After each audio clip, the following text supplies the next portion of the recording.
گزشتہ دنوں شیرازی صاحب کا انتقال ہو گیا۔ وہ ہمارے دفتر میں اسٹور انچارج تھے۔ ان کی موت نہایت حیرت انگیز اور افسوسناک انداز میں ہوئی تھی۔ کسی بات پر انہیں اتنی زور کی ہنسی آئی کہ وہ ہنستے ہنستے دورے ہو گئے۔ وہ میز پر سر رکھ کر دیر تک ہلتے رہے، پھر ہلنے کی رفتار کم ہوتے ہوتے تھم گئی۔ لوگ سمجھے کہ شاید ہنس چکے، لیکن جب وہ دیر تک اسی حالت میں رہے تو کسی نے کندھوں سے پکڑ کر سیدھا کیا۔ معلوم ہوا کہ وہ وفات پا چکے ہیں۔ اصل میں وہ دل کے مریض تھے۔ آج میں بازار سے گزر رہا تھا کہ ہارون اور نزاکت علی پر نظر پڑی۔ ہارون شیرازی صاحب کا معاون رہ چکا تھا اور نزاکت علی وہاں کلرک کی حیثیت سے کام کرتا تھا۔ میں نے انہیں چائے کی دعوت دی اور ہم ایک ہوٹل میں آ کر بیٹھ گئے۔ باتوں میں شیرازی صاحب کا ذکر نکل آیا۔ ہارون نے کہا، ہاں، شیرازی صاحب کی موت بہت حیرت انگیز واقعہ ہے۔ ایسا اتفاق لاکھوں میں ایک بار ہوتا ہے۔ میں نے کہا، ایک بار میں نے ان کی جان بچائی تھی۔ ایسا واقعہ بھی لاکھوں میں ایک بار ہی ہوتا ہے۔ یہ واقعہ ذرا مختلف قسم کا ہے۔ ہارون نے پوچھا، ایسا کون سا واقعہ ہے نسیم بھائی جو ہمیں نہیں معلوم؟ میں نے کہا، یہ آپ لوگوں کی ملازمت میں آنے سے پہلے کی بات ہے۔ ہارون بے قراری سے بولا، کیا ہوا تھا؟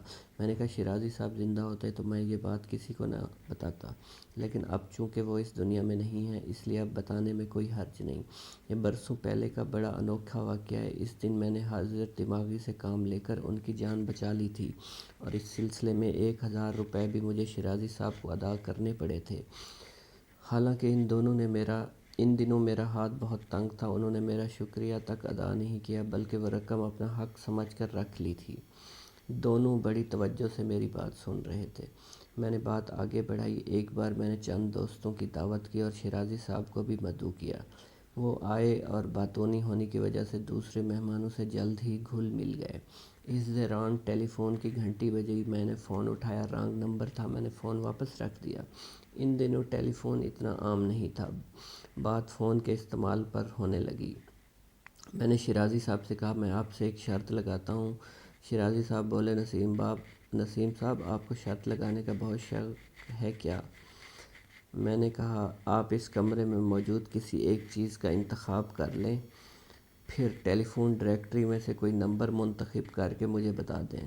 اس نمبر پر جو بھی شخص ہوگا میں اسے شرط کی تفصیل بتاؤں گا، پھر اس سے پوچھیے گا کہ آپ نے کمرے کی کون سی چیز کا انتخاب کیا ہے۔ اگر اس شخص نے صحیح جواب دے دیا تو آپ ہار جائیں گے اور مجھے 1000 روپے دیں گے۔ اگر غلط جواب دیا تو میں ہار تسلیم کر لوں گا اور اسی وقت آپ کو 1000 روپے پیش کروں گا۔ شیرازی صاحب سمجھے کہ شاید میں مذاق کر رہا ہوں۔ میں نے 1000 کا نوٹ جیب سے نکال کر ان کی طرف بڑھاتے ہوئے انہیں اپنے سنجیدہ ہونے کا یقین دلایا۔ انہوں نے نوٹ میرے ہاتھ سے لے کر میز پر رکھ دیا۔ منظور ہے۔ یقین تھا کہ کوئی بھی صحیح جواب نہیں دے سکے گا۔ انہوں نے کمرے میں چاروں طرف نظر دوڑائی، پھر کونے میں ٹی وی کے برابر رکھے ہوئے اڑتے ہوئے کبوتر کے ماڈل پر ان کی نظریں جم گئیں۔ ٹھیک ہے، کبوتر کا یہ ماڈل ٹھیک رہے گا۔ اب میں نے ان کے سامنے ٹیلی فون کی ڈائریکٹری رکھ دی۔ اب اس میں سے کوئی ایک نمبر چن لیں۔ وہ کچھ دیر تک ورق گردانی کرتے رہے، پھر کاغذ پر ایک نمبر اور ایک شخص کا نام لکھ دیا۔ اس کا نام فضل تھا۔ میں نے یہ نام اور نمبر سب کو دکھایا، پھر ٹیلی فون کا ریسیور اٹھایا اور مہمان کی طرف دیکھا۔